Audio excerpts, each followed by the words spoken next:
Welcome to the very first recording of Torbjorn, huh? I am known as the TheGGViking across the world, and by the world I mean the internet.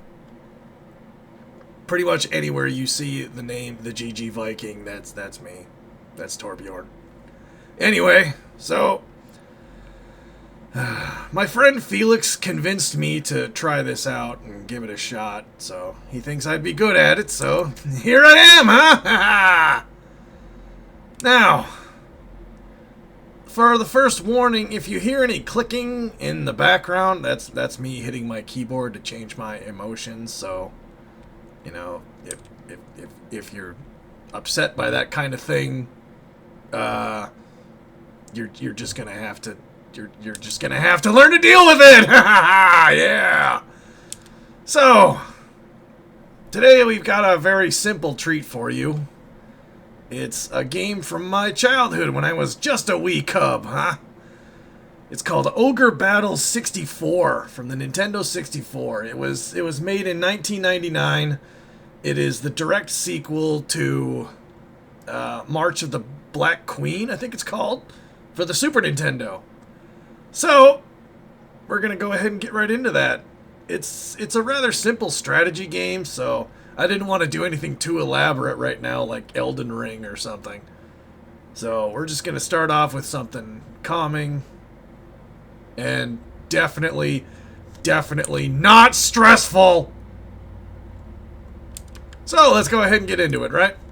It took me a while to get the damn setting for the OBS, and for some reason the emulator wasn't using the controller very well, and I'm actually going to do my best to not swear this time. I actually did try recording, and I don't want to get, you know, flagged or whatever. So we're just gonna learn to deal with it. So let me get the game started. It'll be black at first. For some reason I can't get the intro to totally be, you know, in.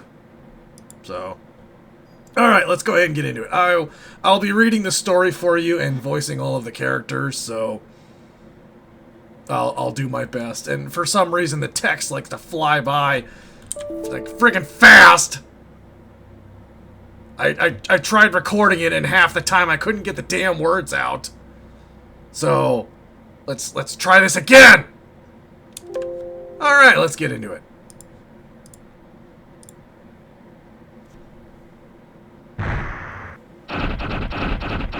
When the game starts, a giant stone slab comes down, and the little soldiers use their spears and stab the N64 logo out of it. It's rather cute for its time. Atlas, I'm not sure what kind of company they are or what happened to them, but I know the guys that made this quest right here, I know they went out of business. They're in Valhalla right now. So, I mean, you're just gonna have to deal with that, I suppose. I had to. No, wait, was I right? This isn't 99, right? Oh yeah. Long ago, there was a time when strength ruled and evil held the world in its vile clutches. Age of Zetagenia. Is it Zetagenia or Zetagenia? I'm gonna go ahead and go in Zetagenia. Better be alright with you, because I'm not changing it. It was 1999, okay. Now, I'm gonna wait for the intro before I get into the game and test to see if the controller worked for like a third time. A third time! So, hopefully everything works out fine this time, huh? Ah, God, I love that theme. That theme always brings a tear to my heart, man. I love it. Oh, okay. Here we go.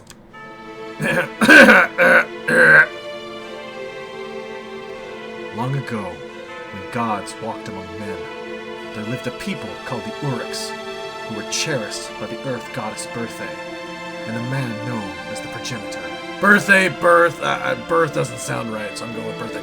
With the power of a god, He drove away the Indignans and reclaimed the Heartlands. The Oryx rejoiced in the victory of their mighty king. If I screw names up, you're just gonna have to deal with it.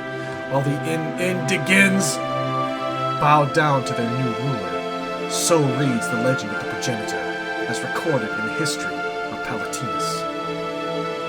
Or is it Palatinus? Wait, is it Polinius? Have I been pronouncing it wrong all these years? Palatinian year 238.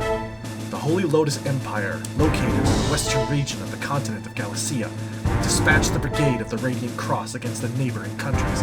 You see what I meant when I said it went fast? That rejected the teachings of Lord Lotus.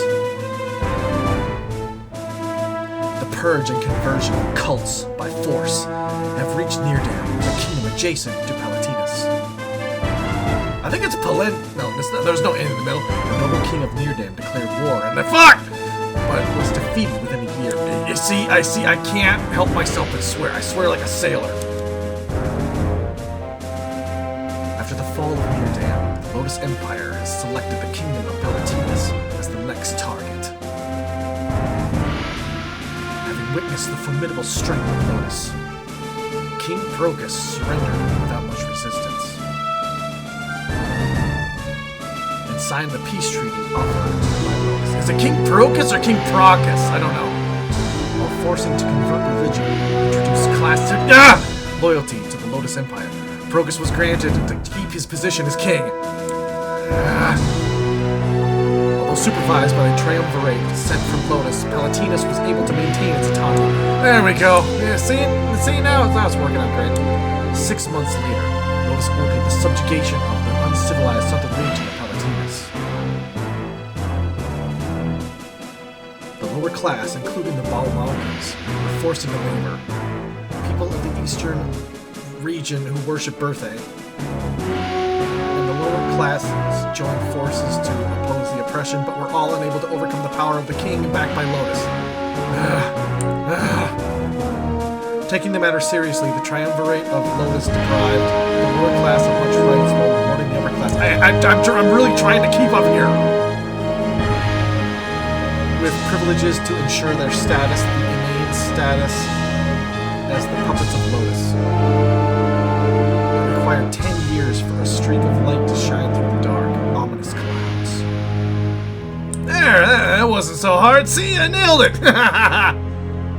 So, that's where our story begins. 10 years after the subjugation of, pretty much the entire world by one country. That is insane. But, hey, if you got it, huh?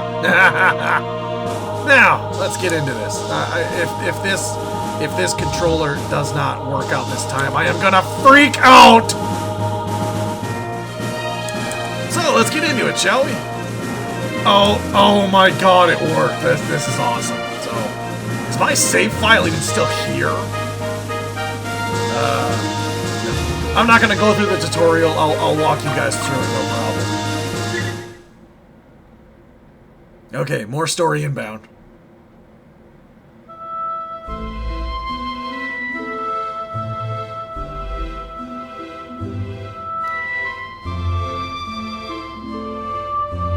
You're leaving tomorrow?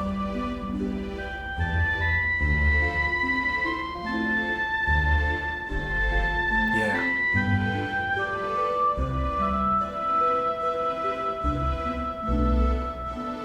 Why can't you stay here? If some voices sound similar, I'm trying my best here. Why the military academy? Why?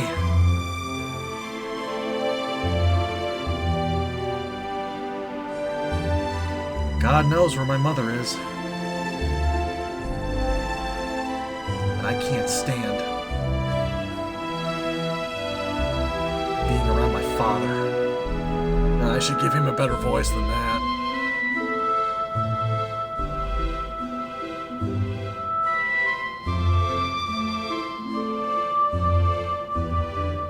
I'm leaving.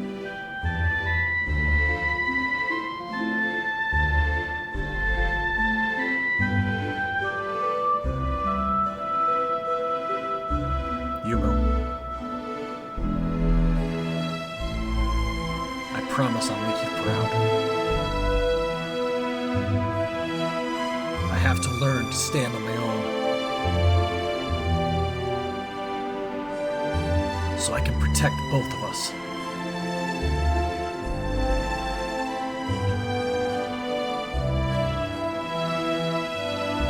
You know, when I was a kid, I constantly debated whether or not that kid's name was, like, Humil or Yummel. And then my friend is like, Yummel. Well, that just sounds like yummy, so probably shouldn't do that.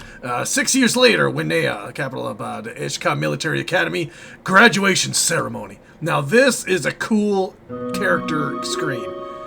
Our next graduate. I really like what they did here.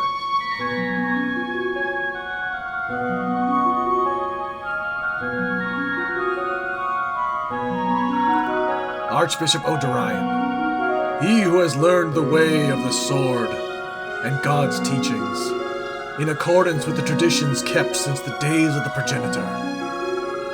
I shall now complete thy training with an oath to our mother Bertha. What is thy name? Now, obviously, the default name is Magnus, which is honestly a really cool name, not gonna lie. But we're going to go ahead and replace that with a much more fitting name that I think will represent the character a little better and should be able to fit. Yeah, Torbjorn, huh? Yes, perfect. Perfect. We've rightfully inserted ourselves. Torbjorn! Wait a minute.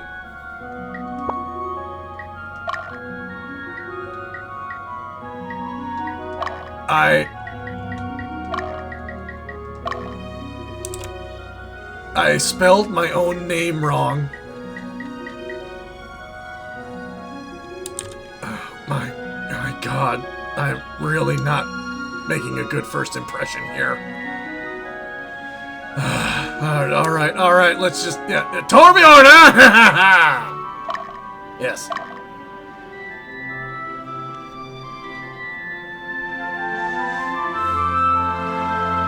What is the date of thy birth? Oh God, when was I technically born? When did... Oh, crap. Well, we'll just go today, because technically today is the first stream, so we'll go with, September 29th. So, in conversion, our birthday is Preta the 5th. So, September 29th is the official birth of Torbjorn. And I'm not going by upload. I'm going by date recorded. So, you know, in case I never have any fans at all that even watch my uploads, I'm just gonna go with that. Oh, God. Okay. There, Preta 5th.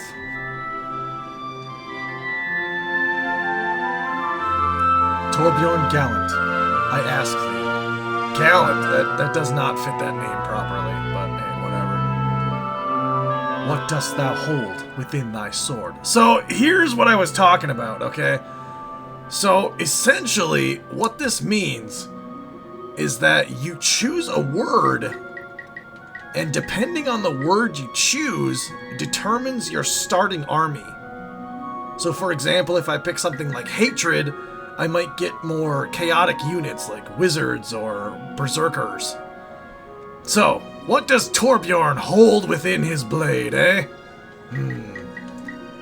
Ardor. I forget what that word means. Let's see here. How about passion? Yes! I am a passionate warrior, fit for the field of battle. We are warrior poets. We tell our stories of glory and honor.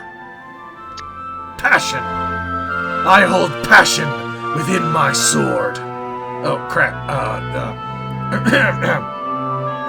I hold passion within my sword. I gotta make him sound more anime. What shall thou sever with thy sword? What shall we sever? Huh? What do we get rid of? Hope? Greed? Order? Silence? Anarchy? Control? Yes! We will get rid of silence! Blind obedience. Yes, we will suffer no such thing. Control is something... I mean, does that sound like slavery? Or does that more sound like, you know, a really brutal judicial system? I mean, I could suffer anarchy, but you know, who doesn't like getting crazy every now and then, huh? But I mean, you know what? Yeah, let's go with silence. We will not be silent. With my sword, I will sever silence. For what shalt thou beseech the gods? What do I ask of the gods, huh? Ah, valor. Might. Yes. No. Even without might. To have the strength to face forward, regardless. We go with valor. I will beseech the gods for valor. And what shalt thou offer the gods? Love, truth, freedom, embrace.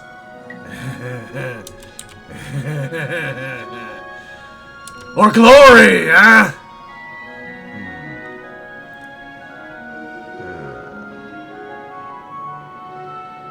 Let's see here.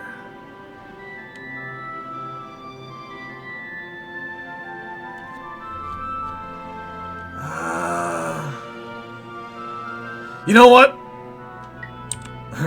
Let's go with the good answer, huh? I offer the gods lust. Yeah, just like that. I'm sure that won't come back to bite me in the ass at all. Huh. You know, now that I think of it, I'm not really sure what kind of units that answer would give, so this will be interesting.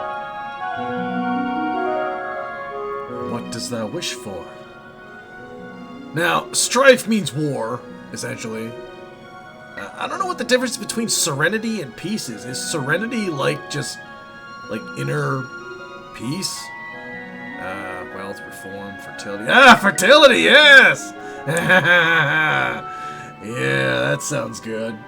Well, no, we already technically picked the dirty option, so you know, let's go with wealth. That's always good. I mean, come on. When you're raiding someone, the first thing you take is the gold. I wish for wealth on this land.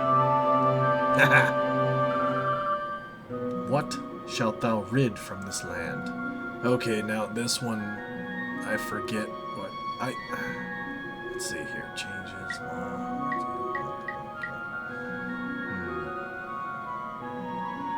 Rid this world of honor? Not happening, champ. How about... No. Wait. Okay, wait. Rule and law? Wait a minute. What does one of those mean? Don't they mean the same thing? I mean, isn't rule just, like, a royalty or some kind of government? But what can you have a government without law? Is that even a thing?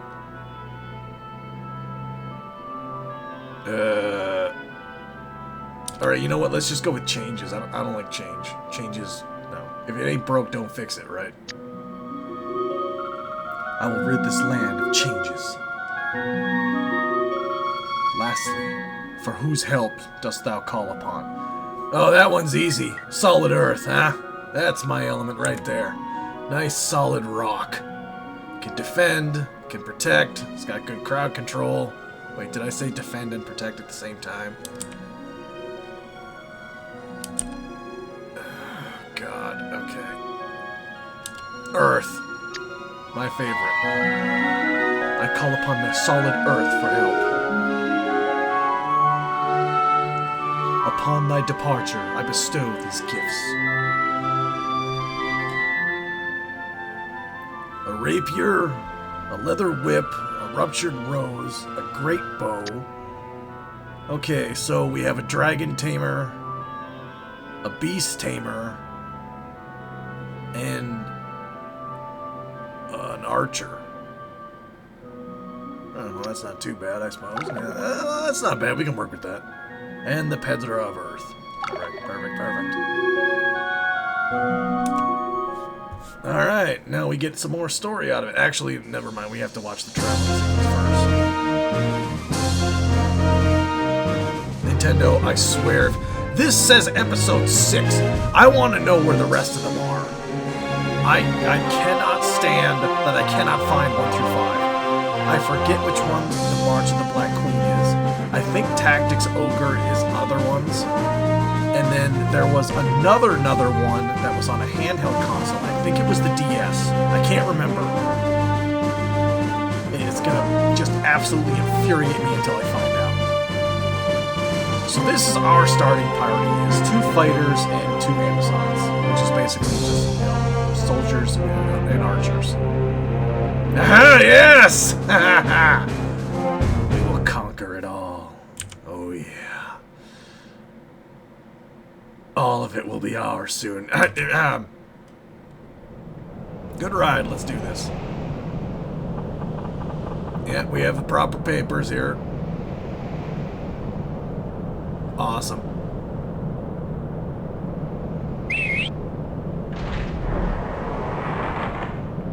Alright, fresh out of the academy and straight into the battalion, I suppose.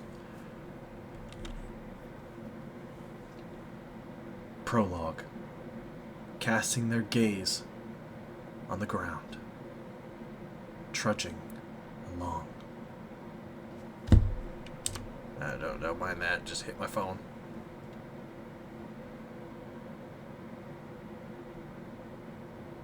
Yes, I have a phone. Haha, breaking immersion.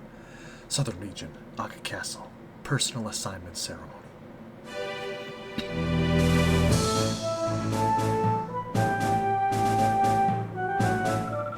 General Godeslas. I'm pretty sure that's how you pronounce that. Welcome to the Palatinian Army, Southern Division.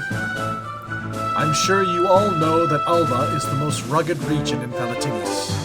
Palatinus! Come on!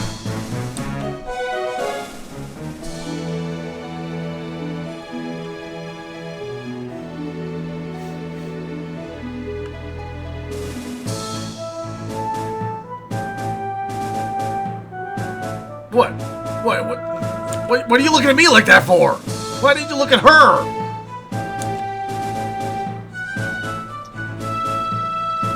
Now, hold on. It looks like some of you are graduates from the military academy in the central region. If I break, voices and I can't remember who did who, there's a lot of characters in this game, so just bear with me. I have absolutely no idea why you people chose to come here of all places. Did you think you could slack off? If that's the case, then I suggest you think again. Maybe I should start doing funny voices for some people. Don't expect any solid treatment. All that counts is your ability. Remember that. That is all I have to say at this point. Now, I want you to go on a training exercise. Ariash, you take care of the rest. That is a cool name, Ariash. Might steal that for something later. Ariash. Awesome.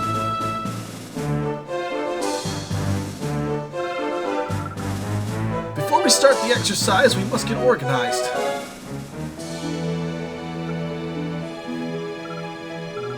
Monael, Torbjorn, Diomedes, Nintur, Leia, Alex. I'll get to that. I don't want to spoil it. You were selected as command candidates. Wait in the hall. Yes, sir. You will interview with your advisor in a little while. Follow your advisor's instructions and work hard to become competent soldiers. That is all. No questions asked. Understood? That was a question, sir. Then get moving! No. Jeez. Alright, fine. Jackass.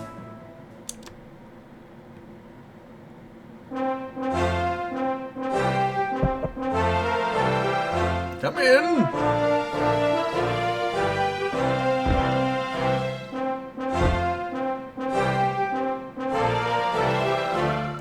Torbjorn Gallant reporting as requested, sir. Maybe I should just do my own voice for this guy. I mean, he is me after all, huh?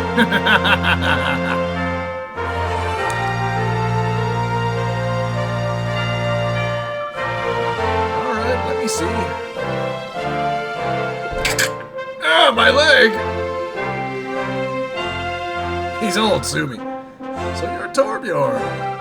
I see.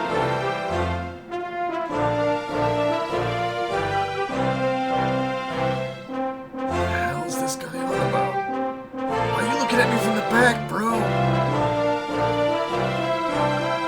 My name is Hugo Miller. I am your advisor. I am definitely not Gandalf. Graduated from the Ishka Military Academy. What are you so nervous for? Don't worry, I'm here to guide you. You'll get used to it in time. Oh my God, that sounds sounds awful. Just read that for a second. God.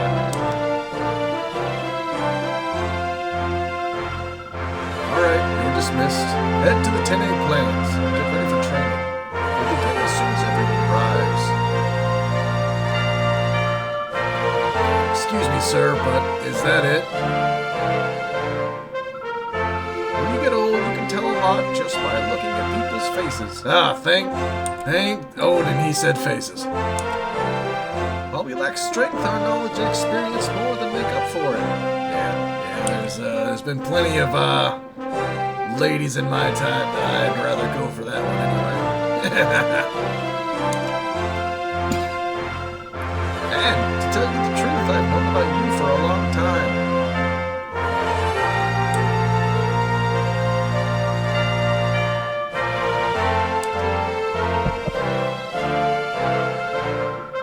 Get out of here. Looks like the next guy's waiting. Go get ready for training. Understood?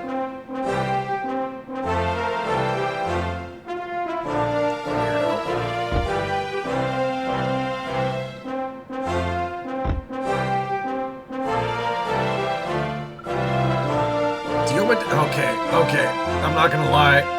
I have never been able to pronounce this dude's name in all the years I have lived. Is his name, I've always pronounced it Diomedes Rangui? Or is it Diomedes? For the longest time, I've been pronouncing it Diomedes. But I think Diomedes is correct. It sounds Greek almost. But the last name, Rangu? Is that like some kind of pasta sauce? I can't... I have no idea, so... We're just gonna go with Diomedes, okay? You're Diomedes, eh? Who the hell are you? What's a fossil like you doing? Oh no. Don't tell me you're my superior. What did you expect? What the hell did you expect? A 14-year-old? Okay, now this is where the main magic happens, is actually on the overworld screen. Now, I'm going to start hitting buttons and see if I can remember what does what. Okay. Okay, that does that. Ah, there it is. Okay, so basically this is your... Yeah, my old save file is on here. Sweet. Torbjorn! Alright. Let's see what we're working with here. So here's his unit here.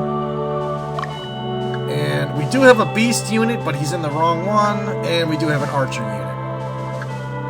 We won't see our full units until we get into the battle. So for now, we're just going to leave this alone.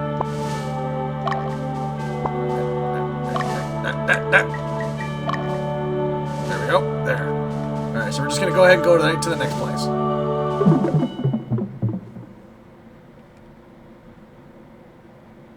Scene 1.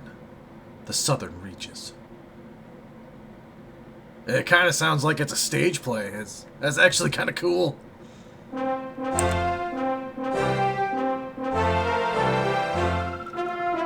Torbjorn Gallant reporting is requested, sir. Diomedes Rangu reporting is requested, sir.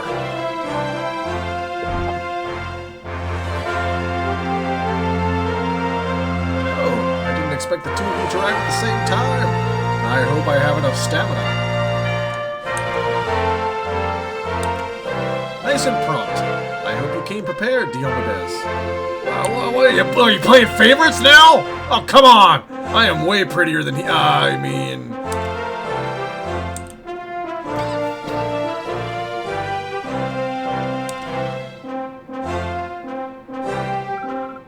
Why just me?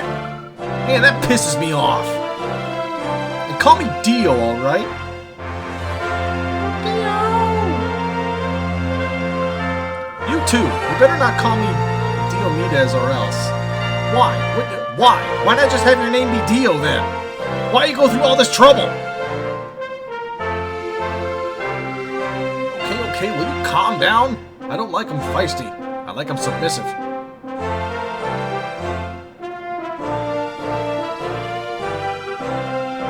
I want you to head for the Theodricus mine to the west. There have been quite a number of incidents recently where the workers were attacked by wild beasts. In addition, there are bandits in the area.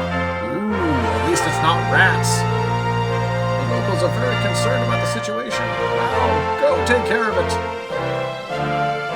Take a look at this map. Pretty cool, right? Drew it myself. Alright, now every single time you go to start a mission, Hugo will give you the play-by-play. Zemo will be our headquarters. If your headquarters ever gets captured, you automatically lose. So, you gotta make sure to keep that sucker protected at all times. From headquarters, you can dispatch units or order them to retreat. Do not let your headquarters be overtaken. Or pray to God your save file is very close by.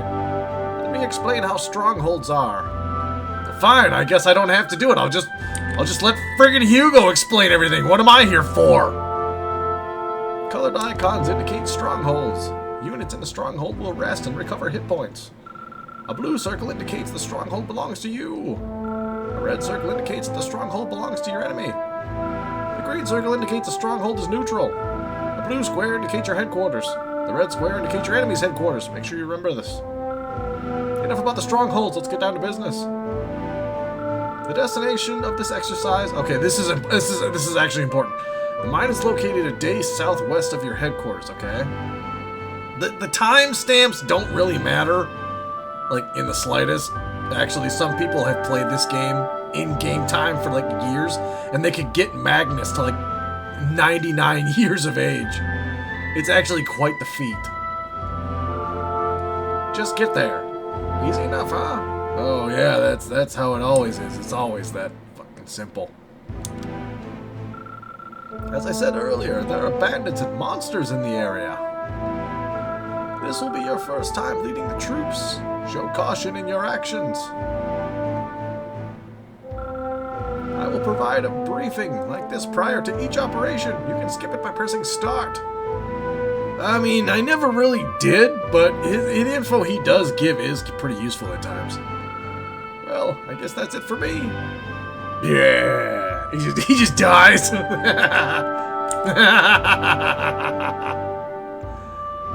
Whenever Felix joins me, you're gonna expect a lot of jokes like that. I don't know why they do this. You're just allowed to stare at the map and move it around. Like, is this necessary? Just hit end briefing. Jeez.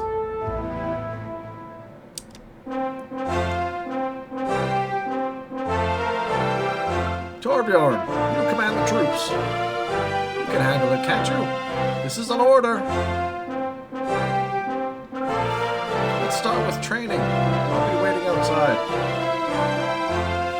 Hey, wait a minute. What's this all about? You make some snap judgment on something like that without a test or anything? I tested each of you in my own way last night. Besides, it's only temporary. Don't make such a fuss about it. You hear me? We're gonna get the spanking again.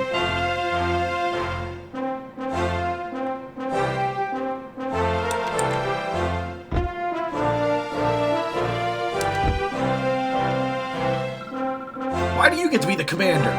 Yeah. Come on, let's take it outside. Whoa! Getting a lot of action lately.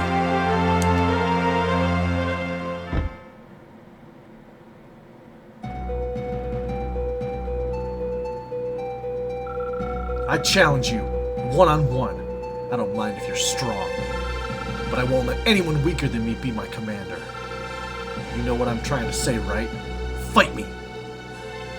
Now, this is another important aspect, is that there's very few choices in the game, but they do matter in some aspect. If you fight him, and then there's another choice later in the game that if you pick that one, if you pick both of those choices, then something will change. If you only pick one of them, then I don't think anything changes. So this is basically just a check. This is just an intro to decide. So I'm going to go ahead and hit no. I'm not fighting you. Even though I totally would. No, I won't. What's the big deal about who's better than who anyway?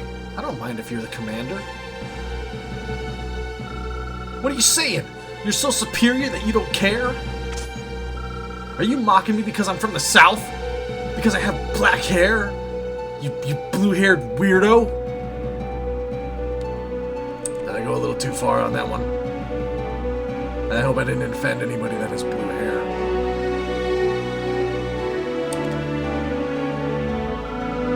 I'm sorry, I didn't mean it that way. Get a hold of yourself, Dio! Don't you have music to go make?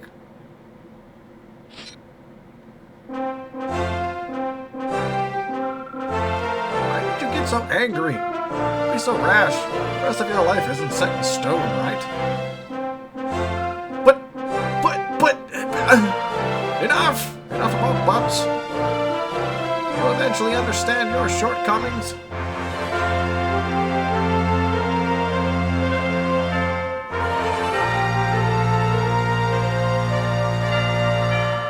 For now, follow my orders.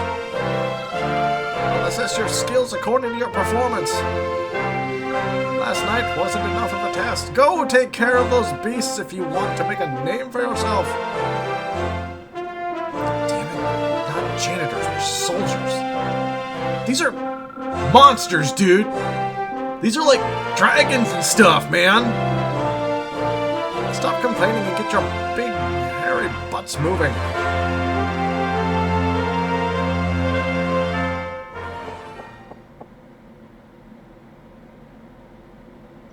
I mean, Hugo's a total pimp, right? I think he is. Okay, now, Hugo did a very poor explanation, so I'm going to go ahead and actually run you down on some things here. Now, the day to night transition up there is minor. Yeah, blah, blah, blah, blah, blah, blah, blah. Is minor. There are some things that happen only at night and some things that only happen during the day. And I think there are some choices, hidden choices that matter on like, oh, if you do it on like the 3rd of the month. Something like that matters. I think there's a town that has a shop that it's only open like on a Tuesday or something. So we're going to go ahead and look at our army here. Okay, yeah, just what I thought. Okay, see, we already have a problem here. Okay, so what we have here is your units. Alright. On the left, it shows your strength, vitality, intelligence, blah, blah, blah. Those are very inconsequential. We're going to start at the very top left. So, number 1 is the unit. Okay? To the right of that is level 4. So right now, currently, we are level 4. I don't know why. Oh, never mind. I do know why. There we go. So, experience is 0. Item 2. If you look over at that small symbol above the word gladiator, it says 2. If you have this unit, if you have this person in your unit, it'll give you 2 item slots. So this Amazon gives us 2, this fighter gives us 2, this soldier only gives us 1. So you have to keep track of that. And then next to that is the HP. Back over to the left, down underneath the number, you'll see a symbol. See how that one's a blue kind of teardrop looking thing? That means that she worships the water goddess. And we got here one that worships the lightning goddess. My dude worships the earth god, S. And then we got... Oh, finally a fire goddess. Now, there are light and dark, but I don't believe that you can set those. So essentially, what that means is if you turn this unit into a magic caster, like a wizard or a sorceress, and they don't have a specific elemental book, they cast the default magic of the god they worship. So if I turned this Amazon into a sorceress and didn't give her an elemental book, her default would be water. Her default would be water magic. Now to the right of that, you'll see that little scale right there with the N next to her name. That is your alignment bar. There's...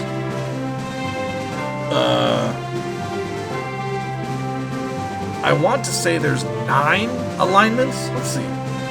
There's very chaotic, slightly chaotic, neutral, and then slightly neutral chaotic, true neutral, true lawful, or good. I think it's lawful. And neutral lawful, slightly lawful, and very lawful. Basically, what that comes down to is your character's alignment will affect how you take over towns. I'll get into that later. That's a little complicated for now. This guy's name is Vaudeville. You do a lot of stage shows, dude. Let's see, Valeth, Caroline, Ariel. Soldiers don't have names, they're nothing but peons. Dan, Benedict, Jodo, Leda, Bell, Rukios. That's cool. Amy, Katarina, nice name. Carmine, Fisher, Katsu, Eliza, and Dio. Okay. So, over next to that is the word Amazon. Basically, all that is the character's class. Characters like Magnus here can't change their class. He's a gladiator for life. Dio, gladiator for life. Those are just for solid characters. There are some characters that can change their class, but staying as their default class is actually the preferred option. Now, next to that, over on the far right, you'll see kind of a picture of a boot, and it has the words PLN. Now, what this means is this unit travels the fastest on the plains. That's the type of terrain that they work best on. So this one, the Amazon, says forest. This one's forest, this one's plain, this one's plain. So the more of that unit is filled with that type, the faster they'll move in that area. So right now we have 3 units that move in the plains, and we have 2 units that move in the forest. So our best bet is to stick with the plains. The beast tamers work best in the mountains, archers in the forest, griffins are in the sky. There are flying units, but the problem is that you have to remain all of the units in the unit have to be flying. They have to have sky in order for that to work. Planes. Okay. Now, going all the way back over to the left again is their picture. And then their stats. Their stats are minor at best. They do affect class changes, though. That's really all they affect. Don't worry about them for damage and stuff. It's very inconsequential. But there is another hidden stat called luck that affects critical hits and whatnot. Over on the right is the important bit. So the damage that they deal depends on their position in the unit. So as you can see, the top one is the front row. So let's go with Magnus here. Magnus deals 10 flat damage times 2 if he's in the front row. So essentially what that means is that he rolls, think of it like D&D, where he rolls 2d10, and that determines his damage type. If he's in the middle, he only rolls 1d10. If he's in the back row, he deals 9 damage twice. So obviously having him in the front row would benefit the most for damage. However, there is a trick to this. So for example, if he's in the back row and say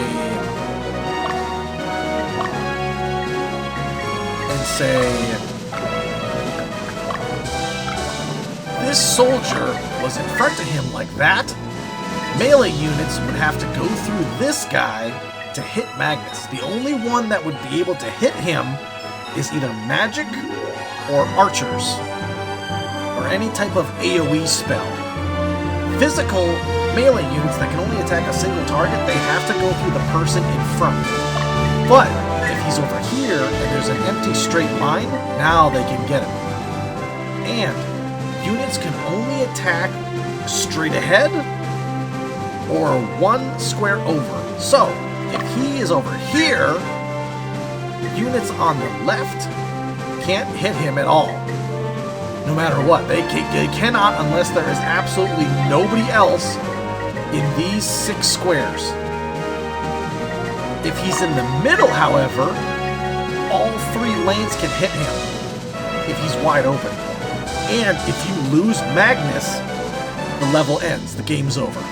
So I never, ever, ever put the leader in the middle row. Ever. These are best used for your most defensive units that can take the biggest beating. So what we're going to do is we're going to put Magnus here, or Torbjorn in this case. We're going to put him on the right, front, and these guys here. Now, look at the stats on the bottom. That determines your strength, attack, defense, right, blah, blah, blah, blah, blah, blah, blah. What this means is that our front attack is 74. Our front defense is 79. However, if we get attacked in the back, our position will be reversed. And that means that it will look like this, with Magnus on the left and the back. That will alter both your defense and your attack patterns. So see how the attack is, the rear is the right is 52.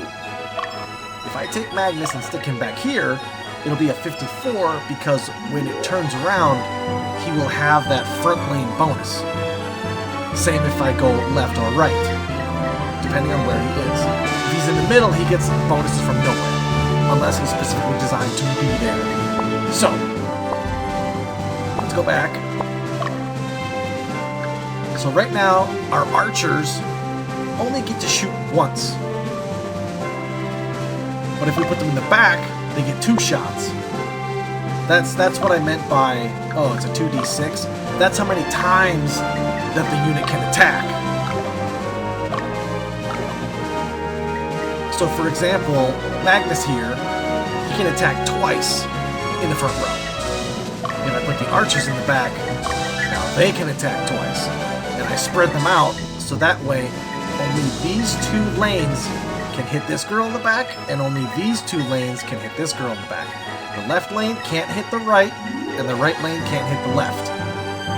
It'll be a lot easier when you actually see it in action. So that's good there. Here's a problem with this guy. Oh, never mind. I have to go back. We have to explain the rest of the stuff first. So going back to Magnus. Okay. If you look to the left, or the far right, you'll see a sword and a shield. That's your physical defense. Oh, you're a physical attack and your physical defense. Below that is your magical attack and your magical defense. Same thing. So Magnus here has 11 into attack and defense for physical, 9 for magical. Eventually, down the line, he will be able to use elemental swords that affect his back row ability, but that's here or there. And then, of course, you have the swords and armor and stuff like that that you can switch out the items down below. The red item, however, the blue sash, you cannot change. So Magnus's accessory cannot be changed at all. So here's the problem with this. This is a beast tamer. I'm going to give you one guess as to what his specific job is to do. And I'll give you a hint. If he is the leader of a unit that has beasts in it, he powers them up. So what we're going to do is we're going to go ahead and get rid of this cleric out of her unit. We're going to go ahead and disband her unit entirely. Gone. What we're going to do is we're going to add...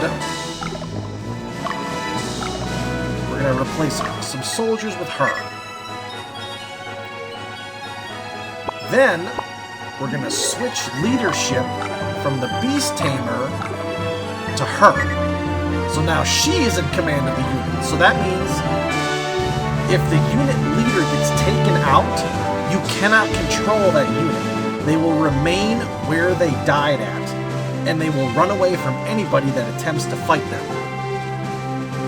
Sorry if I'm off camera by a little bit. I'm kind of leaning around here.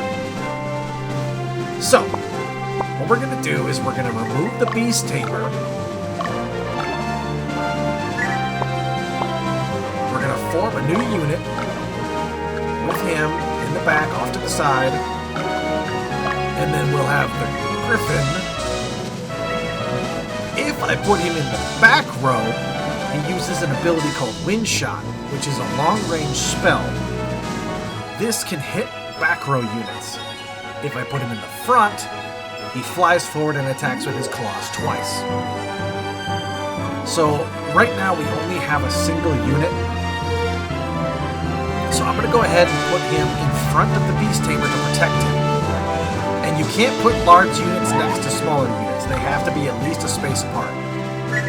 So that means if you have a unit full of beasts, you can only have 2 large units in that unit. That's why I don't put the Beast Tamer in the front. I could, to give him an extra attack. He'll get 2 attacks in the front. But if I put him in the back, behind the Griffin, it means he'll also be protected from frontal attacks. And the Griffin will be protected from long-range attacks, because I believe the Long Rangers have to take out the back row first. I can't remember, but I think that's how it goes. So we're just going to go with that. That's also the problem with the Dragon Tamer. I'm sure you can guess what she specializes in. So, okay, we have 3 soldiers in front for Dio. He is in the... We're going to go ahead and move him over 1. Okay, we don't want to have the leaders in the front, ever. Or in the middle. Never put them in the middle lane. Ever. Ever, ever, ever. They won't be able to attack the same lane restrictions like that, but they'll be protected from 3 attacks as opposed to 2. Now, the maximum number of units per unit is 5. Unless you have monsters. If you have 1 monster, the unit becomes 4. You can have 1 large unit and 3 smaller units. If you have 2 monsters, the unit becomes 3. 2 monsters and 1 leader. So, that means we have room to spare. If you look over here, you'll see soldier reserves. We have 81 soldiers, and 63 of them are being used. Is that what that number means? I know that each unit of soldiers is actually 3 guys. I'll get into them later. But for now, we can put some soldiers in units that need them. So we're going to go ahead and do that.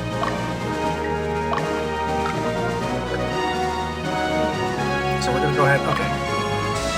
Alright. Since she only has herself, we can add 2 soldiers. There. Good. Oh, 57. That's how many we have left. Our maximum is 81. Okay. So we have 57 soldiers left, and each one counts as 3. So 3, 6, 9, 12. So it's her and 12 little guys. Cool. This one can have 1 more. That one's good. He can have 2. Okay. Now we're going to go to formation and set them up. Now, soldiers are best used in the front, in my opinion. Because they're basically just meat shields. So we're going to go ahead and put 2 of them there to protect our cleric, so she can heal. Her healing restriction also applies to the lands, so having her in the middle does benefit you, but it also puts her at greater risk.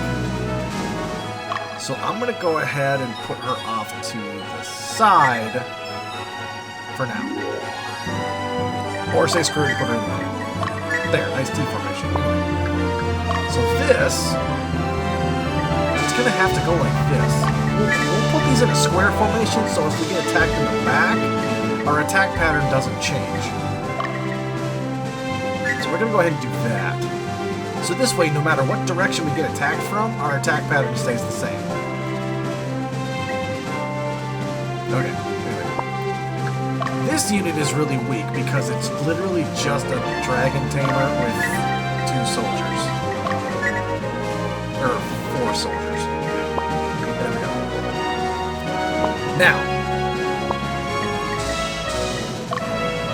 I can't... Replace soldiers basically means that when a soldier dies and you hit this, it replaces them on that. Each of the little soldiers has their own little health bar. So the further down the health it goes, they lose a guy. So they start off as 3, then they go down to 2, and that cuts one of their damages off. And then they go down to 1, and their damage gets even weaker. The cool thing is that these guys eventually evolve into either a fighter or an Amazon, depending on the gender of the leader of the unit. So for example, Katarina is a dragon tamer, so she's a woman. So that means that each of these soldiers in her unit will evolve into Amazons, Amazon archers. If they're a male, like Dan here, they will evolve into fighters. Now, soldiers don't have experience points like the rest of them do. They base theirs off of victories.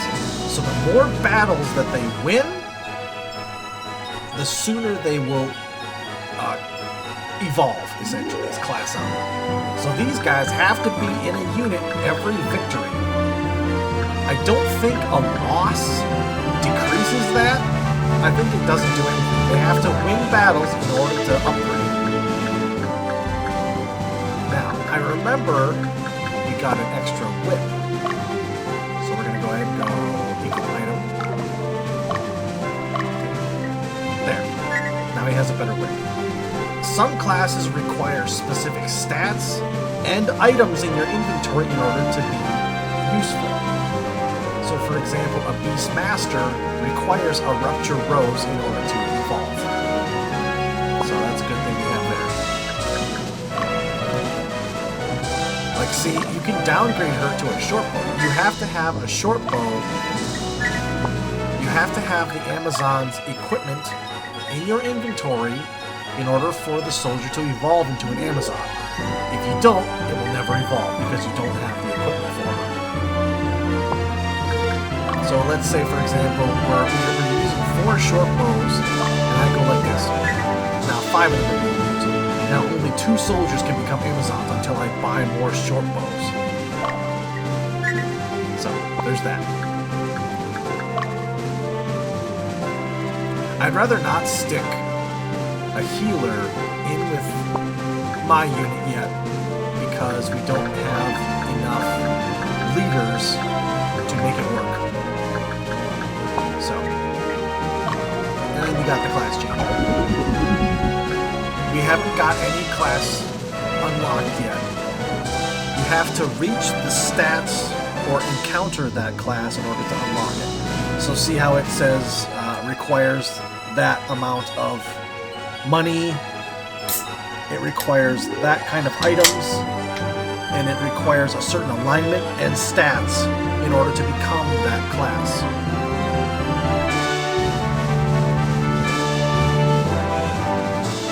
Got my drink ready. Okay. So.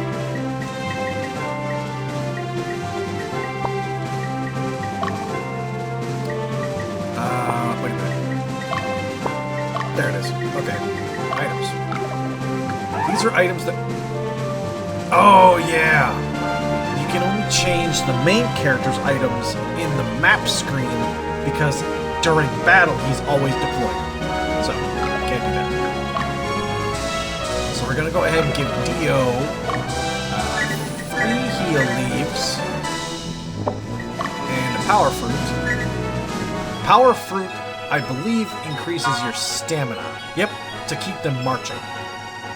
Heal leaves, heal units. Altar of Resurrection brings them back from the dead, and the Anstate Cross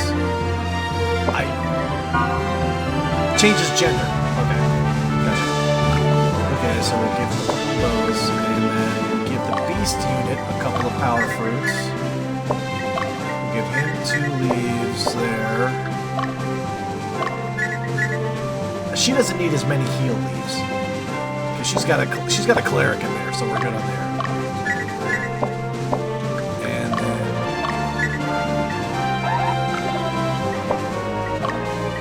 there. Now there is an item glitch in this game, and it's really cool. And I'm gonna show it to you. So right now, what you require is a unit and 1 soldier. So what we're going to do is we're going to get rid of these items. Matter of fact, we're going to go ahead and look at this guy. I'm going to go ahead and do the item glitch now, if I can remember correctly. Let's see. You have to be able to fill all of the slots. So see up top, all of Katarina's items are filled. Now, what you want to do is you want to take out the second to last item. Like that. Leave the bottom item there. Actually, what I want to do... So like that. This bottom item, right here, this is the one we want to duplicate. This is the one we want to make doubles of, or like 99 of. So what you're going to do, it should look like that. Now what you're going to do is you're going to go back and you're going to remove a soldier. Now soldiers only have 1 item. So that means that empty slot will, that item in the very back will get pushed up into that empty slot. Like that, see? Now what you do... wait a minute. Let me think here.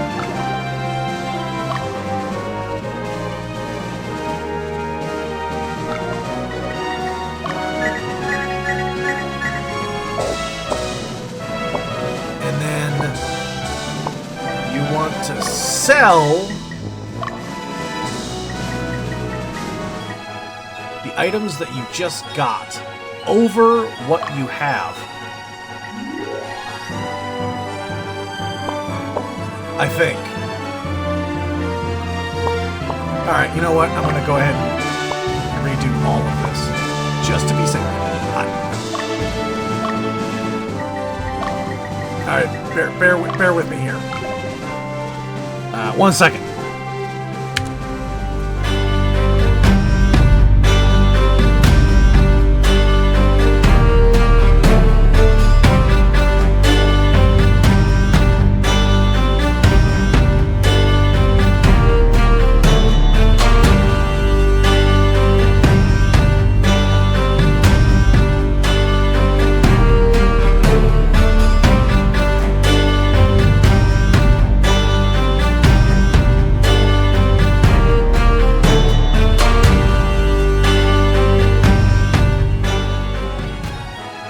Okay.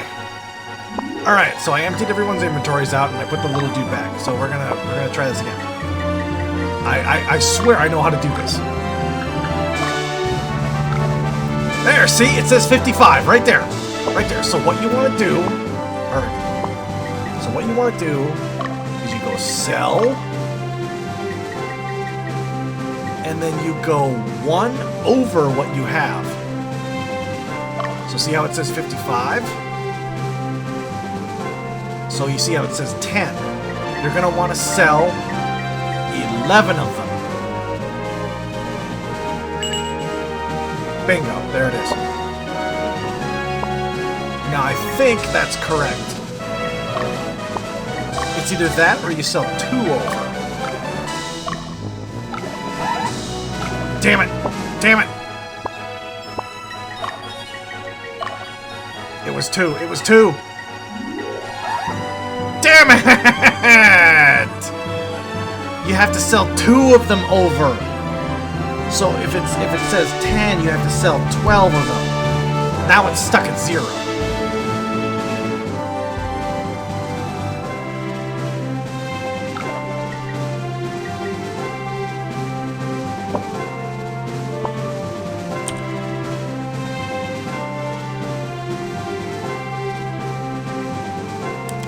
Anyway, we'll go ahead and buy something to fix that.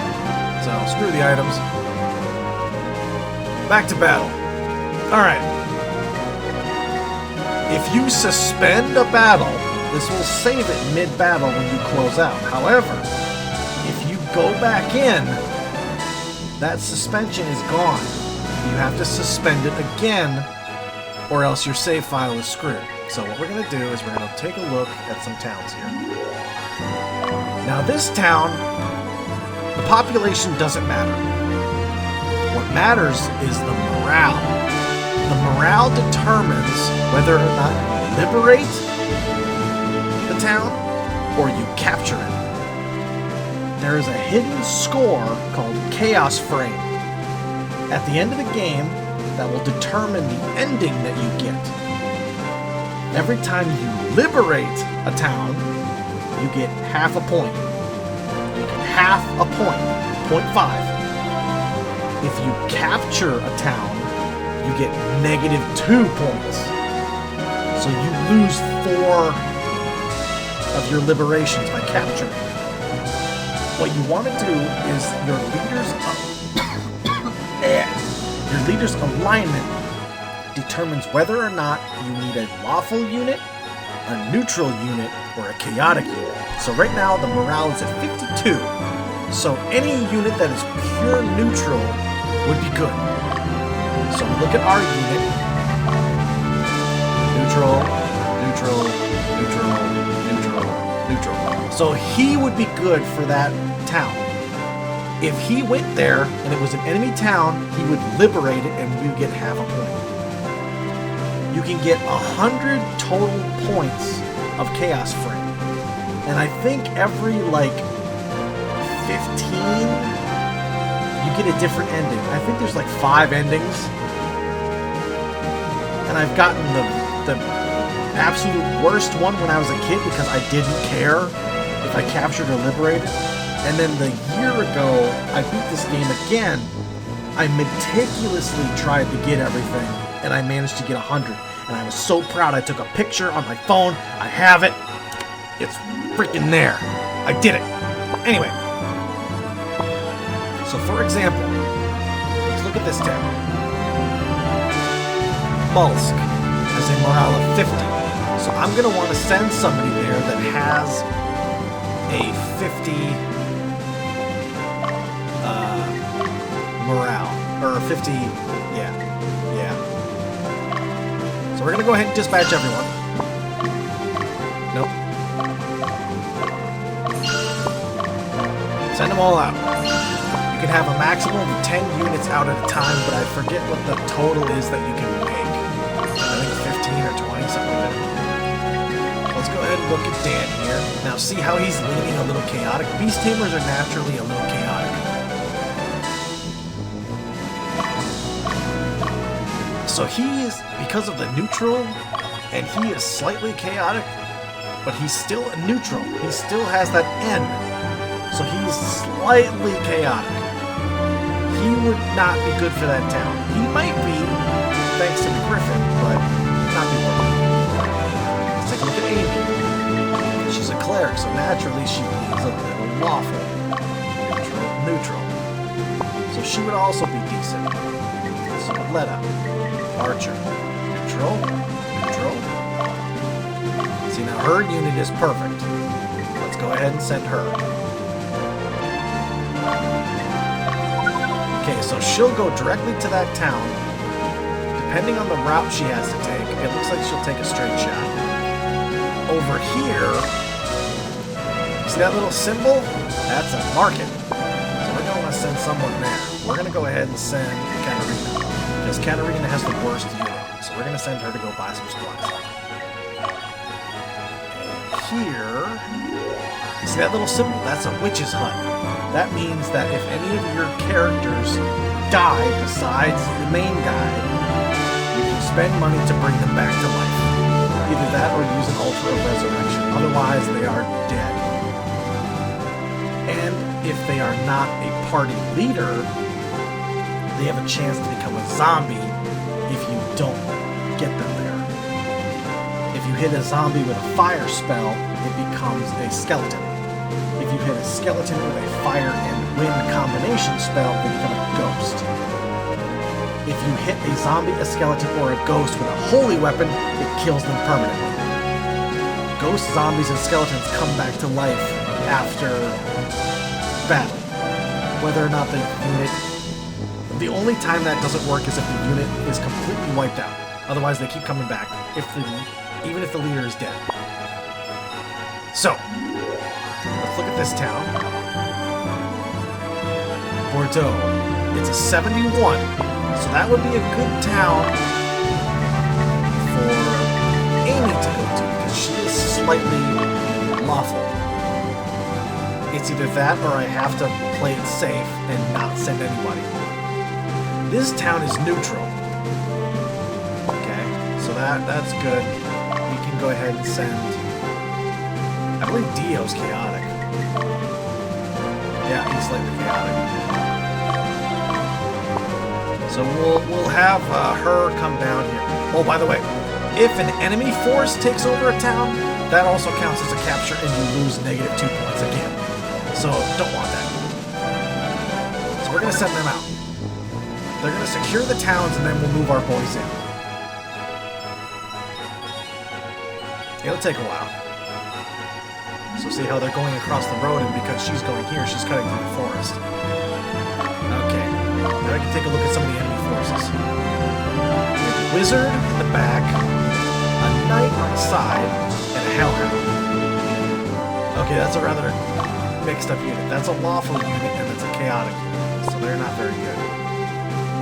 Your alignment alters based on the type of enemies that you kill in battle. So for example, if the enemy unit has like 4 chaotic units and you kill them, you'll gain lawful experience and vice versa. So we're going to go ahead and wait here.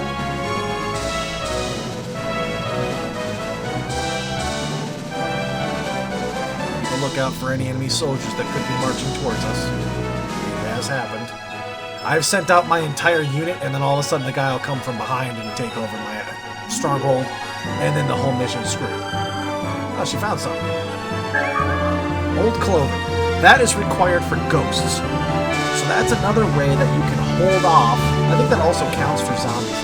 That's another way that you can hold off on death transformations, is to not have the required equipment that they need to transform.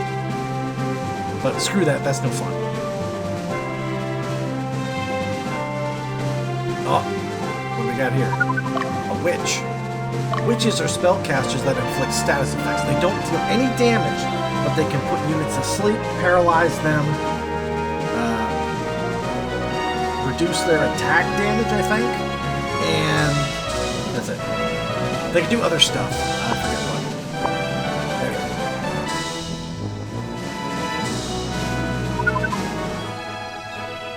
Okay, so we're coming up on a battle here. Now, what matters here is the direction that the character is facing. So, for example, if I took her and moved her here and attacked him that way, his position would reverse. So we're going to go ahead and attack him head on and see what happens. See, it shows a head-to-head. So the formations will be exactly as they're set.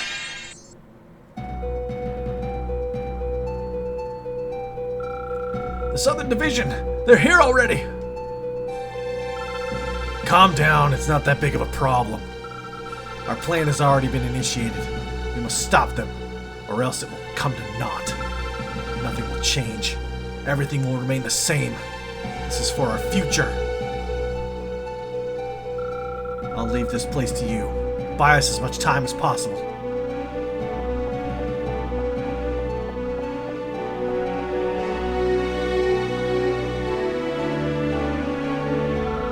All right, come on, you dogs! Get out of our way! I'm gonna go ahead and pause before battle starts.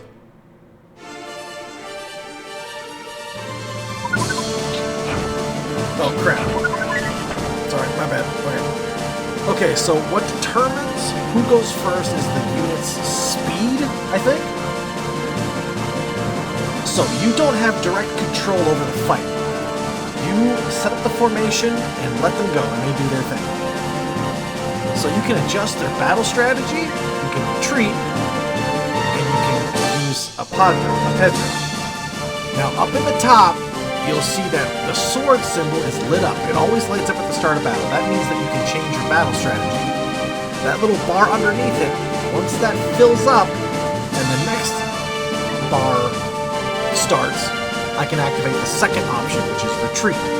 So when battle starts, you immediately cannot run away. You have to fight a little bit.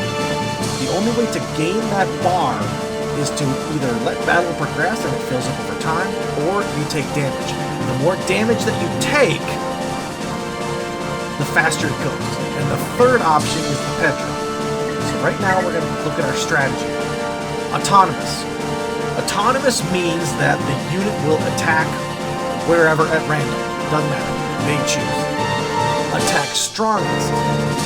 Whichever one deals the most damage, has the highest level in the opposing unit that's within range, that one will be focused. Attack leader means just that. It will attack the unit leader. Attack the weakest is the one that has the least amount of health, the lowest damage, and the lowest attack. Here's the cool thing. I always set it to attack leader, because you know what happens? When a unit's leader gets taken out, that unit can no longer move. It is disabled entirely. You, as a player, can change the leader of a unit to make it so they can move again, and then resurrect that dead leader later. But the enemy cannot. So we're going to go ahead and set attack leader, and since the wizard is wide open, everyone will aim for him.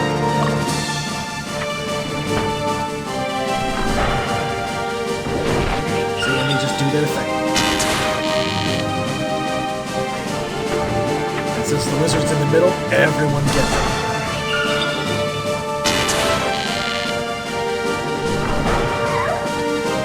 Now, the battle is either won or lost based on whichever side did the most damage. That's it. That's whoever did the most damage wins the fight. Whoever loses the fight gets pushed back. So that's it. Now we've taken the town. It's been liberated, so we did good. We got half a point towards a good ending. So now, because she's garrisoned in a town, her life points will slowly increase. However, because a soldier died, its life will only increase so much and then it'll stop because that soldier is dead. We have to go back to base and revive him. So, she'll stay there and see now the witch has started moving now. Okay? So we're going to go ahead. Stronghold, shop. Let's see what they got. Okay, so this is starting items to start ranking up soldiers. Quick gates are really good. it lets you teleport back to your headquarters immediately from wherever in case you're in danger. Revive stones bring back people from the cockatrice. And cockatrice are freaking deadly. We'll get into them way later when they appear.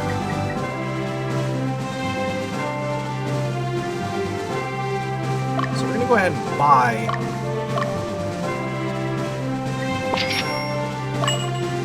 There. Now see how that number went from 55 to 0? We're going to go ahead and buy 20 of these. No, she's not going to carry it. We're going to try that glitch again.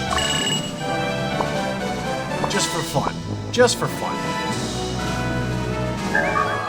Oh, a boulder sword. Nice. I can give that to Torbjorn. Okay, Dan. Retreat. I'm going to show you this. I am determined now. Okay, so. Two over.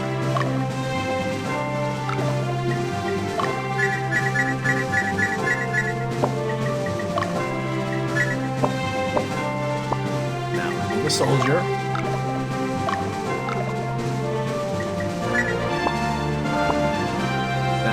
Unequip all items, I think. Yep, there it is. Okay. Now you have to sell 2 over what you already have. So we bought 20. We have to sell 22. Is that correct? Yes, there it is. I think. I think that was correct.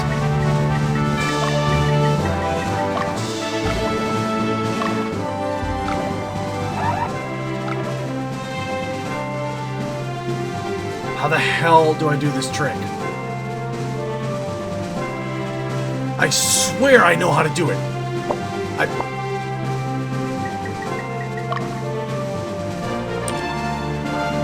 Also, I keep forgetting to change my emotions. Like I said, I'm still new to this. Okay. We're going to try this again. Don't worry about the items. I'll work on it off stream. Or stream off recording. I'm trying to stream, but my internet is too crappy. We'll get into that another day. So we're going to go ahead and send him to support her since 2 units are heading towards her now. And now that we've got some towns liberated, we're going to send her, because she's the most neutral, she's going to go ahead and take this town. And since she's close to hers, we're going to go ahead and send Dio to support her. Alright, ready team? Break. So he's coming back for revenge. Front to front. Let's try this again.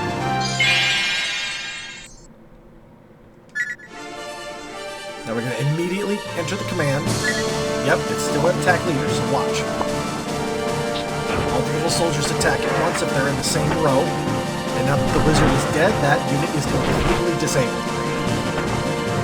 But we don't get experience if the units are left alive. So what happens is we end up hunting them down and killing them. See, she got an alignment up because the wizard was a chaotic unit. So now we keep go. See, now he's got that little skull. That means his unit is completely disabled. Wow, they are coming in hot. Torbjorn, time for you to show your teeth. Get in there. They're not going to make it in time. Hopefully she holds out until then.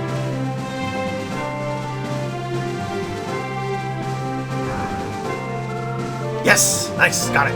That's 1 point. We got 1 point out of 100 now. Ooh, that needs a really chaotic unit. I don't even know if we can take that one. Okay. See this little flag and walking symbol? That basically just tells you which one does which. This little flag here the more red, the more tired the unit becomes. All this means is that when the flag empties, the unit has to camp. Camping refills the gauge so they can keep marching, and camping also helps fill some health back up. So that's another thing to maintain so that you don't get caught, because if you get caught camping in battle, all of your units will start off with the sleeping status, and that is not good. So hopefully she can hold out. Oh, oh, young dragon! Yo! Yo! Bring it on! Okay. So a wild encounter with a monster means that you have a chance to recruit that monster to your team. The more you attack it, the more likely it is to run away and to join you. So you can either ask right away, or you can hit it a couple times and then ask. So I'm going to hit it once to establish dominance. Now. No! No!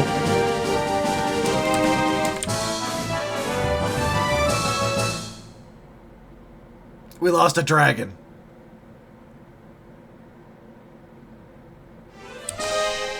That could have gone with our dragon tamer.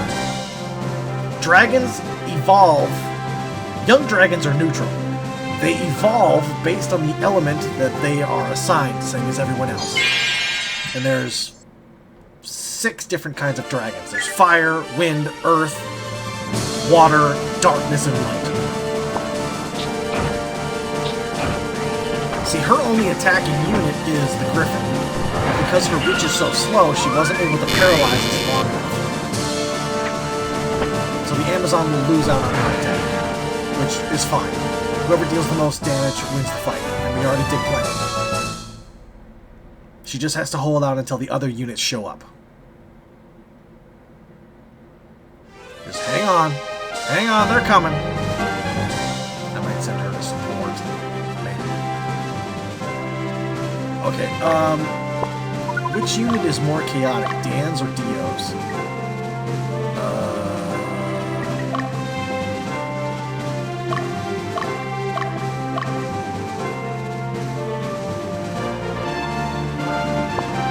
I'm gonna try to send Dan to this town because Dio has more units that have alignments. Soldiers don't have alignments, so I don't think they contribute to the chart. His definitely isn't hitting 38. I think I'll send Dan to that one and see what happens. Okay, we got a knight coming in. Knights are basically fighters that have adopted lawful traits. And an extra, bit of damage armor.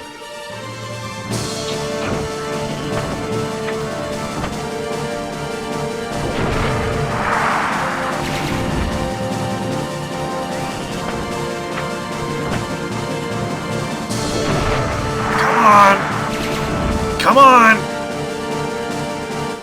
Yeah! See, that's why you want to fill up your units, even if it's just soldiers. That little bit of damage could make a difference.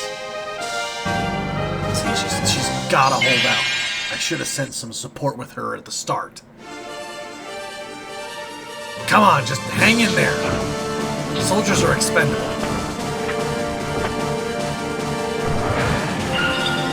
I think he did a critical hit. I think. No, he didn't. Critical hits do 2 things. It does major damage, and if the space behind you is empty, it pushes you back. And it doesn't alter the amount of times that you can attack, but it might alter the type of attack that you use.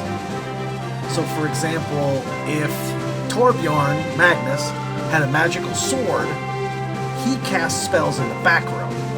But if he was in the middle and used a slicing attack, a slash, and then got pushed back, he would switch to that magic because of that. We're going to go ahead and send Dan after this knight. The witch is retreating because her unit is fatigued. If we chase after her, she'll run. So I'm going to send you Glaze Rook? Nice name. Not. and we're going to chase you down to keep you from healing. Our units are fresh.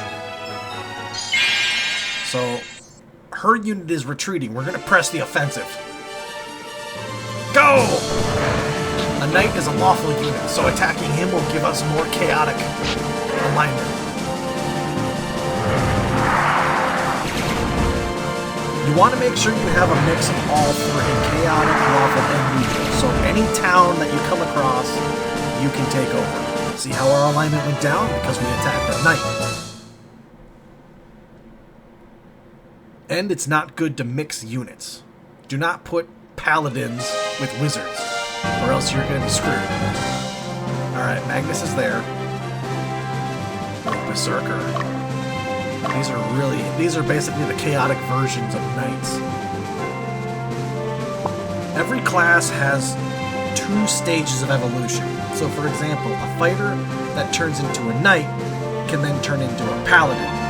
You can interchange anybody so long as they meet the requirements, but if you pick a class that directly aligns with that class, that means that the stats will level up in order to hit that class. So for example, I could change a beast tamer into a berserker or a wizard or a knight if he met the requirements. But because he's a beast tamer, if he continued to level up, his stats would match what a beast master would require. So that's the point. But you can switch at any time so long as you have the requirements. I can't believe I lost that dragon. Oh, that's upsetting me. Also, I forgot to set that one guy's strategy. Okay, let them rest. See, she's setting up camp because she traveled for so long without camping. So now, not only will she heal, but she will build up that fatigue gauge. And if she gets attacked, all of her units will be asleep. Which means that they won't be able to attack until they are hit, or until a turn passes. So see how we're chasing them down? We're going to finish them off. Since that guy's a wizard, we're going to go ahead and send Amy to finish that guy off. See, the reason he's blinking, we can't target him because she can't see him. So we're just going to go ahead and put her there until she can see him.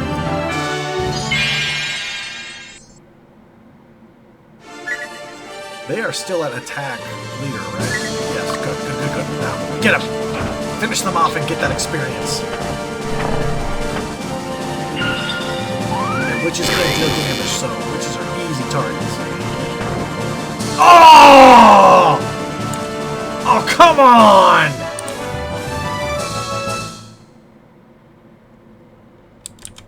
Ah, 1.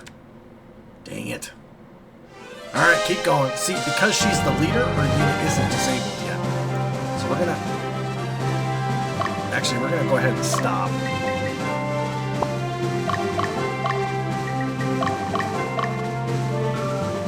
And we're gonna go ahead and camp. Because her unit is too tired and she's gonna end up fighting too. That witch unit, not a threat at all, in the slightest. Can't let this free experience run away.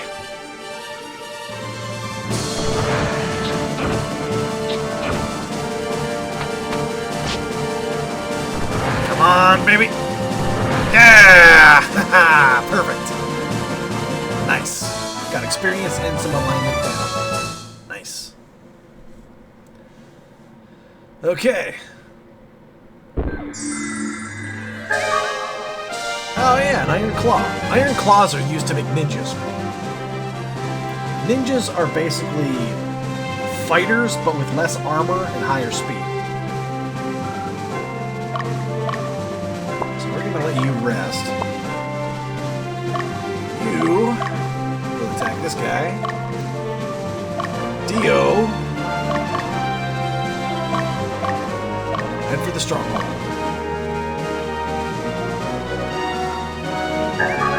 Nice! Nice! That's what we want right there. Everyone's looking good, looking good. I'm still mad that we missed out on that damn dragon, so what we're gonna do is we're going to send her wandering around. This is how you find random monsters. You just walk. There it is. 2 steps. She took 2 steps. We're going to hit this thing hard. You will obey me. There. Yes! Yeah! Yeah! We have recruited a baby dragon from its nest. I hope its mother doesn't come looking. We can go ahead and set her just to wait now. Okay, let's look at what element we got. Oh, it's a water dragon. Nice. Water dragons evolve into hydras. And hydras, if they're in the back row, if any dragon is in the back row... Wait, no, it evolves into a water dragon. A dragon has 2 attacks in the front. If a dragon is in the back row, it casts a breath weapon that has an AoE attack in a cross pattern. So, for example, if the dragon aimed for this spot with its breath weapon, it would hit here, here, here, and here. These 4 squares would get hit. It's either that or these 3 squares. Water dragons eventually evolve into hydras. If they are in the back row, they cast a sleep spell that affects the entire unit and has a chance to put them all to sleep. Now, because we have a beast tamer, and because we can have 2 large units in a unit, we're going to go ahead and we're going to keep her wandering around. And if we can pick up another dragon, or even another beast for our beast tamer, that would also be good. So we're going to go ahead and send her off. Just wander around. Just walk. That's all. Walk around in the woods for a while.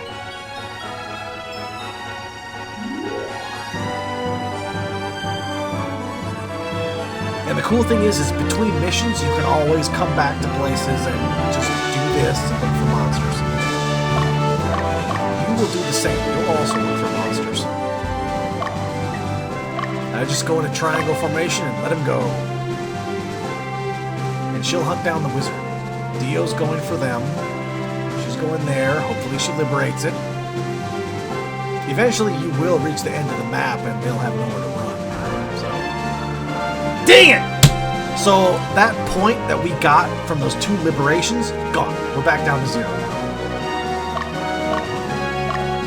Ah, dang it.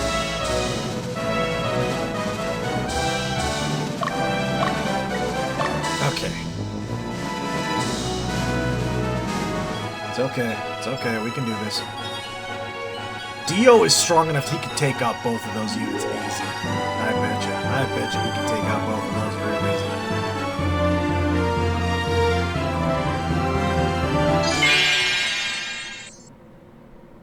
Cool, cool, cool. Let's do it.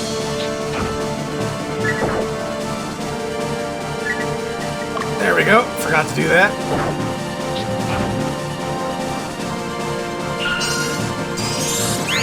They always heal the lowest health. It doesn't matter if they're full or not. And they can't attack, so you gotta be careful. You gotta put them in units that have really good attack.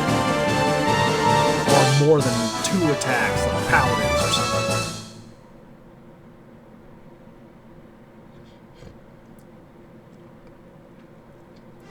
Ooh, okay. That's fine. We can work with that.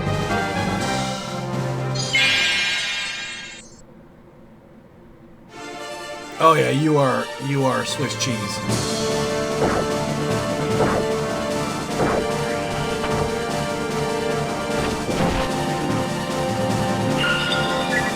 Yep, crap. Without Dio, I don't know if they can do it. Oh! And he got alignment up because witches are chaotic units. So, Yeah. Okay. And she's going back for them towns. She is just determined to live. Can't blame her. Can't blame her.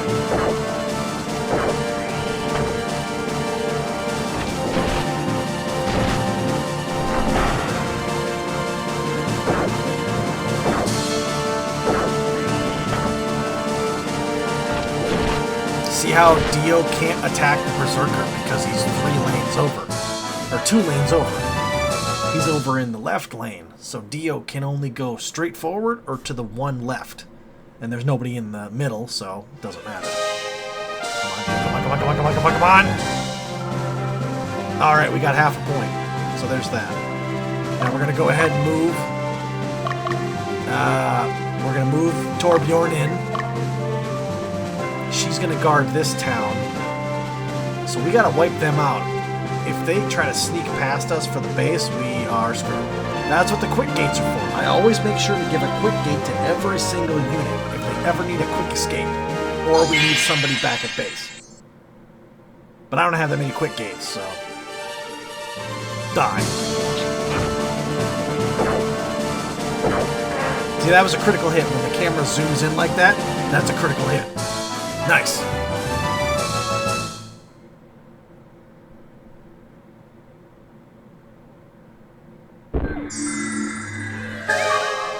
Alright, a Hachigane.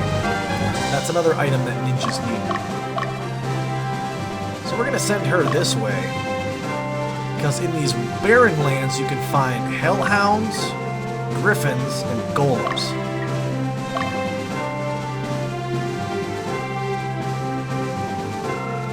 Alright, so she's there.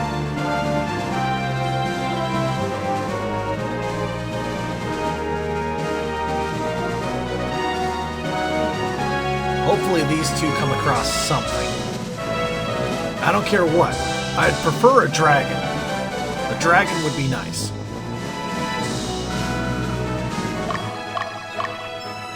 You, keep walking.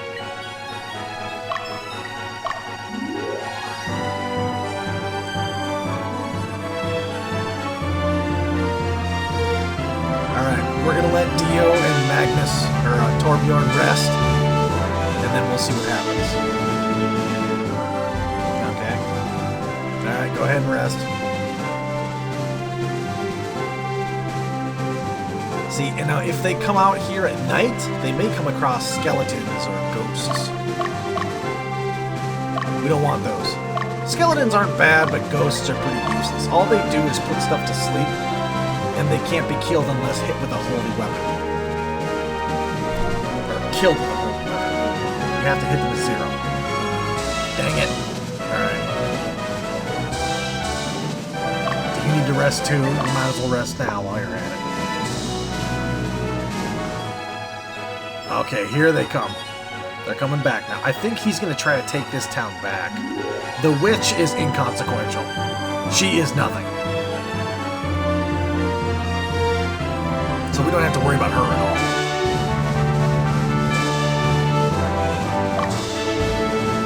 Actually, I'm going to go ahead and send Dio this way, just in case they're trying to loop around us. They're not trying to loop around us. So we're gonna go ahead and send Dio back. If Magnus, or Torbjorn here, I always name him Magnus, so that doesn't matter. So, if he's always on top of a unit, he will always be the one that attacks first, so watch. Him and Dio are on the same town at the same time. See? He will be the one that always initiates first.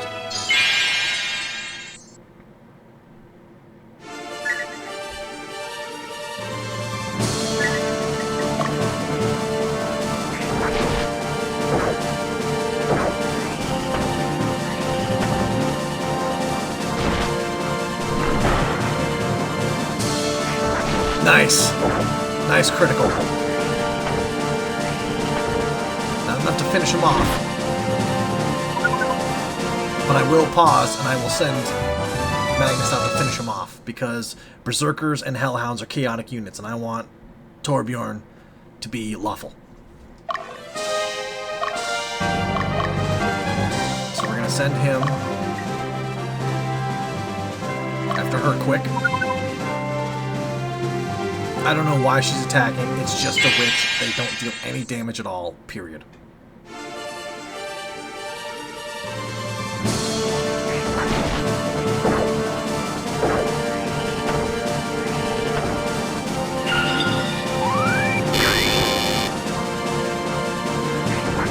Since she's a magic unit, she has to attack the back. Alright, that was close. That one miss, that could have been bad. I did not want to waste time waiting around for her. So she's gone. Dead.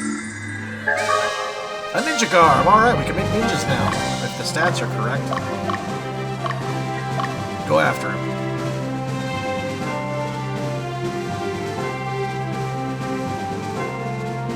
Go get him! You.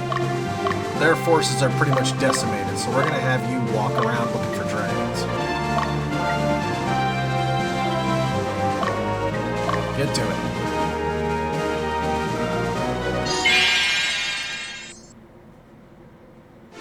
Torbjorn and Dio can take care of this. Critical, nice. Critical, nice! That's where that invisible luck stat comes in, right there.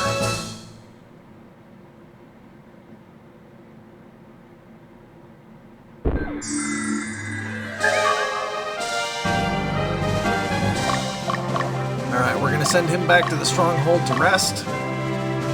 Get back that marching flag fatigue thing, and then we'll send him out.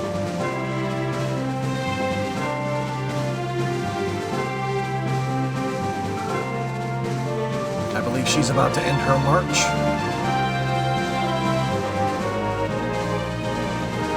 Yeah.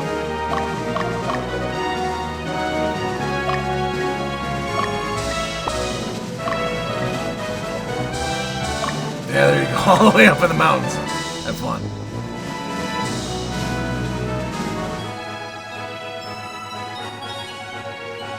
Alright, just bear with me here.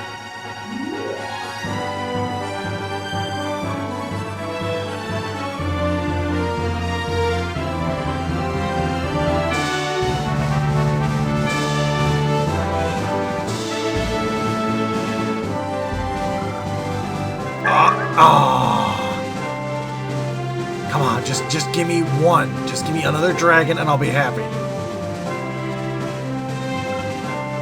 Dang it. Alright. Might as well go back to town then. Dang it.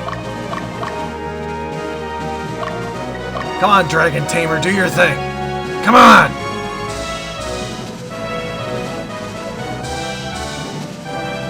Please?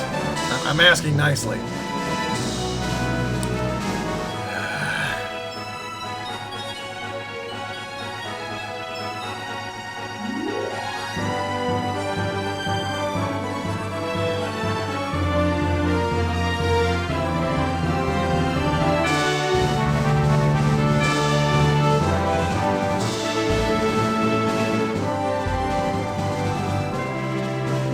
Dang it!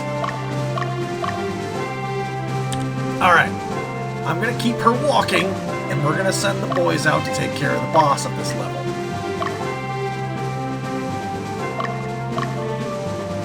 Torbjorn, you go first, then Dio.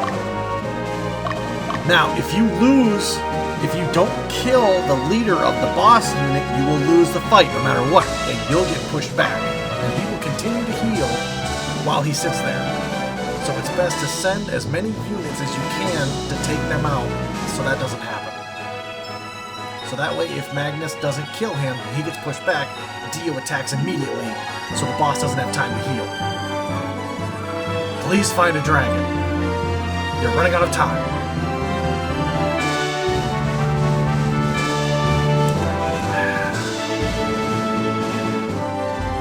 I keep forgetting to toggle my emotions, so... I look a little weird, that's why. Plus, I'm playing on a controller, so I can't exactly remember things. Okay, voice time. You've come this far, but you won't get any further. I will defeat you at all costs. You were controlling the beasts? By the way, that's a wyvern back there. Those are pretty cool. They're like mini dragons. They're flying units. Yeah.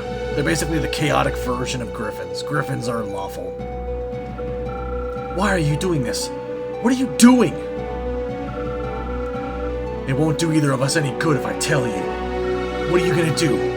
You haven't the slightest idea of what we must endure. You want to know why we do this? Freedom. Yes, that's it. For freedom. I read that wrong. Nothing else. Now prepare. Draw swords. Attack, men. I love the boss music. See, because the leader's wide open, everyone's gonna bum rush that guy. And we got a critical. We won't even need Dio for this. Dead. Gone. Just like that. Yeah, we won!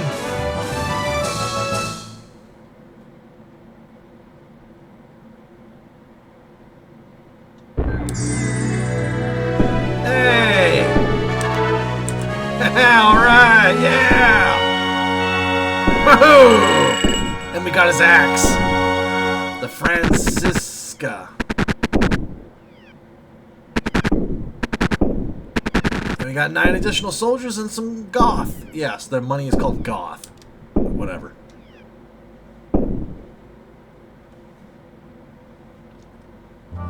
Big story time.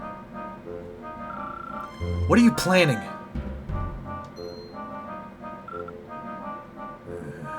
Fuck you, kid. We gotta head back, Torbjorn. It sounds like the prince has been attacked.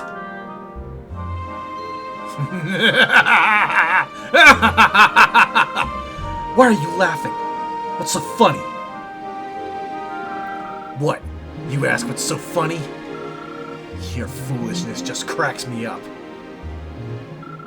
What do you mean by that? Do I have to explain everything? We were a decoy! Our true goal is revolution. We will destroy the royal family and the nobles and bring changes to this kingdom. We were ordered to get your attention. I didn't expect to dispatch rookies like you. But it's too late. We'll raise the flag of revolution on Prince Yumel's grave.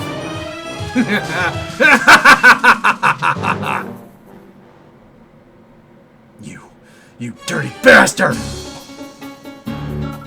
Hey, Torbjorn, wait! Where are you going, huh?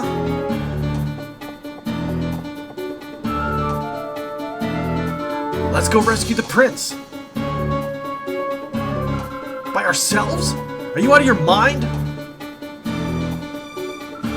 Where exactly is Prince Yumel? How big is the enemy force? We have no information whatsoever. What are we supposed to do, huh, Torbjorn?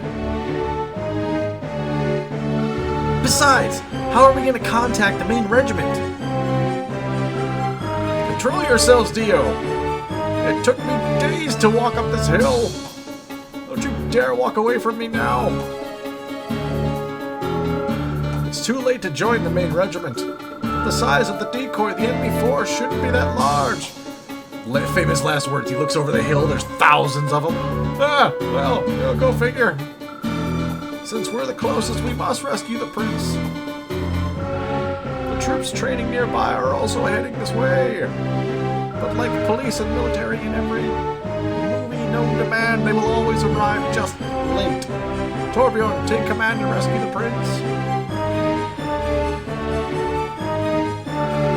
I think it's best that you rescue him. So, you don't really have any control over that. Essentially, the prince is hidden in one of the towns, and you have to go around liberating towns until you find him. He's in the same town every time, so if you have prior knowledge, you can send Magnus there, but otherwise it's a crapshoot.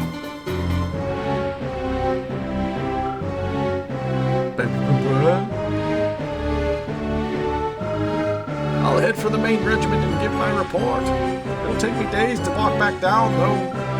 But first, we should go to where Prince Yule was attacked. It's difficult to devise a decent plan in this kind of situation, but I can at least give you some advice.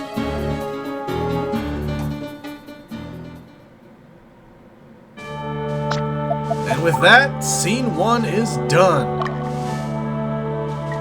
Gonna go ahead and save it here. Awesome. By the way, this is still a prologue. This isn't actually the main story yet. Crazy, huh? Alright, so before we do anything, we're gonna go ahead and... Actually, you know what? No, we're gonna leave this here so I can surprise myself with the baby dragon we just caught. Emperoth. Nice name.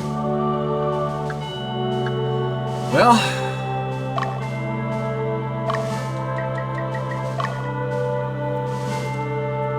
Go ahead and close this out now. Sadly, I can't fade out of this thing, so it's just going to have to be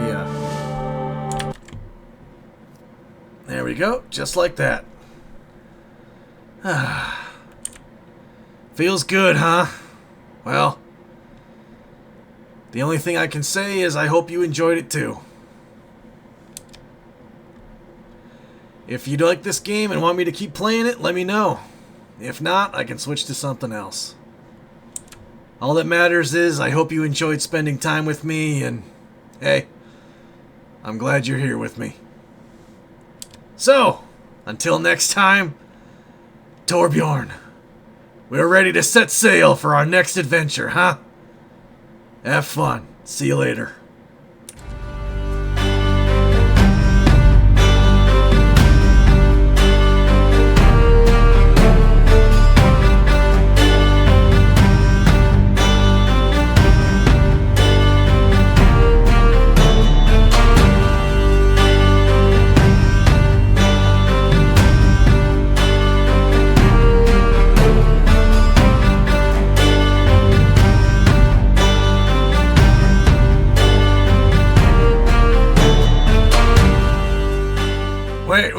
Wait, before I forget, here, hold on.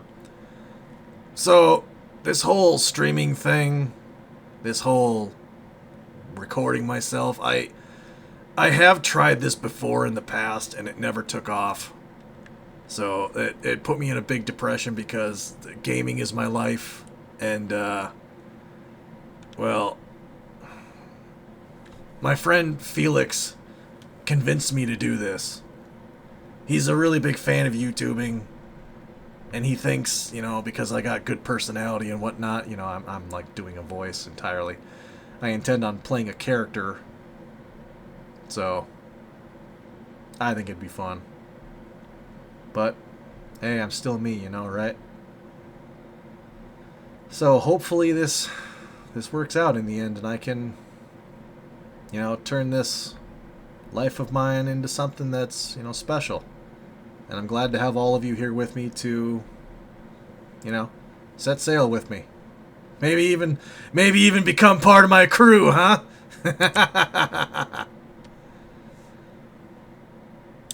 But in all seriousness, to anyone watching this right now, thank you. Thank you very much for giving me your time and attention and sticking with me until this very end. I hope we can share many adventures together. And hey, I'm only gonna say this once. Got it? I hate the whole trope. Be sure to like, comment, and subscribe and all that stuff. I mean, you're human beings with brains, right? I'm pretty sure you can figure out how to work YouTube by now. Do I seriously have to remind you every single video to like, comment, and subscribe? I mean, do you really need instructions to do that? Anyway. So thank you for giving me your time. And I hope the time I've given you is worth it. I hope to see you again in the future. Peace out. I'm not sure how to end these kind of things.